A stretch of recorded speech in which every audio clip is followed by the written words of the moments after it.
Hello అండి అందరికీ welcome back to our channel Bhavani Krishna vlogs. అందరు ఎలా ఉన్నారు? అందరు బాగున్నారా? మేమైతే చాలా బాగున్నాము. మీరు బాగుండాలని మనస్ఫూర్తిగా కోరుకుంటున్నాను. నేను మా పాప కోసం సుబ్రహ్మణ్య స్వామికి ముడుపు కట్టాను. ఎలా కట్టాను, ఏమేమి చేశాను అన్నది ఈ వీడియోలో చూపిస్తాను. మన ఛానల్ని ఎవరైనా ఫస్ట్ టైం చూస్తున్నట్టయితే నచ్చితే కనుక లైక్ చేసి అలాగే ఛానల్ను సబ్స్క్రైబ్ చేసుకోండి. మనకు ఎలాంటి సమస్యలు ఉన్నా, ఆర్థిక పరంగా, సంతానంగా, వివాహంగా ఎలాంటివి ఉన్నా కూడా ఈ ముడుపు కట్టుకోవచ్చు.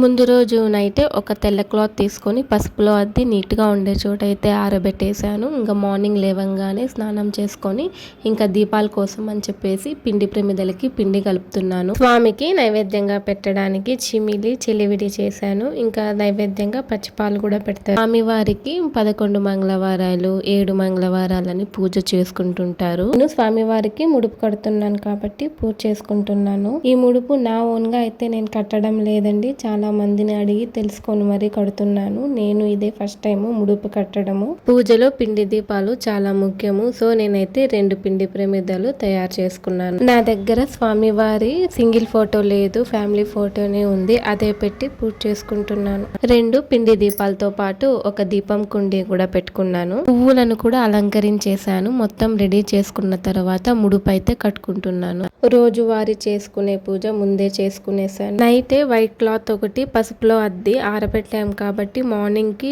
బాగా ఆరిపోతుంది. ముడుపును మంచి గడియల్లో కట్టుకోవాలి. దాంట్లో ఒక పిడికెడు ఉప్పు, కొంచెం పసుపు, కుంకుమ, అక్షింతలు 11 రూపాయలు కానీ 21 రూపాయి కానీ 101 రూపాయి 501 రూపాయి మీ స్తోమతను పట్టి గ్లాస్ లో పచ్చకర్పూరం వేసి మీ మనసులో ఏం బాధ ఉందో, మీ కోరిక ఏది తీరాలనుకుంటున్నారో అది మనస్ఫూర్తిగా స్వామివారికి ఒకసారి చెప్పుకొని ముడుపు అయితే కట్టుకోవాలి. ముడుపులో ఉప్పు కొందరు వేస్తారు, కొందరు వేయరు. నేనైతే వేశాను. పెట్టుకున్న ముడుపును స్వామివారి పాదాల దగ్గర పెట్టుకోవాలి. ఇంకా పిండి దీపాలు ఆవు నెయ్యితో కానీ కొబ్బరి నూనెతో కానీ వెలిగించుకోవచ్చు. దీపాలను ఏకహారతి కానీ అగరబత్తితో కానీ వెలిగించవచ్చు. నేను తర్వాత స్వామివారి అష్టోత్తరం చదువుకున్నాను. చదువుకోలేని వాళ్ళు యూట్యూబ్ లో పెట్టుకొని కూడా పూలని అక్షింతల్ని సమర్పించవచ్చు. అష్టోత్తరం చదివిన తర్వాత స్వామివారికి ధూపం చూపించాలి. పిండి ప్రమిదలు కాకుండా ఇంకో దీపాన్ని వెలిగించాం కదా, ఆ దీపాన్ని నైవేద్యాన్ని పుష్పంతో జలాన్ని స్వామివారికి చూపించాలి. ఉప్పు కట్టాను కదా అని నేను స్వామివారికి టెంకాయ కూడా సమర్పించి తర్వాత హారతిచ్చి ధూపం వేశాను. ఇక్కడ మనము పంచోపచార పూజ చేశాము. చివరిలో స్వామివారికి తాంబూలం సమర్పించాలి. తాంబూలానికి పళ్ళు లేని వాళ్ళు తమలపాకులు అక్షింతలు పెట్టినా సరిపోతుంది. స్వామివారికి వాడిన అక్షింతలు ఎత్తిపెట్టుకొని మనమే వేసుకోవచ్చు. పూజ అంతా పూర్తయిన తర్వాత మనం ఎవరి కోసం అయితే ముడుపు కట్టామో వాళ్ళ చేతికి కనీసం ఒక 10 నిమిషాలు కట్టి ఆ తర్వాత తీసేసి ఎవరు తాకని చోట ఎత్తిపెట్టేసుకోవచ్చు. ముడుపుని తిరుత్తని కానీ మీరు ఎక్కడ సమర్పిస్తాము అని మొక్కుకున్నారో అక్కడికి వెళ్ళేటప్పుడు తీసుకెళ్లి ఉండిగలో వేస్తే సరిపోతుంది.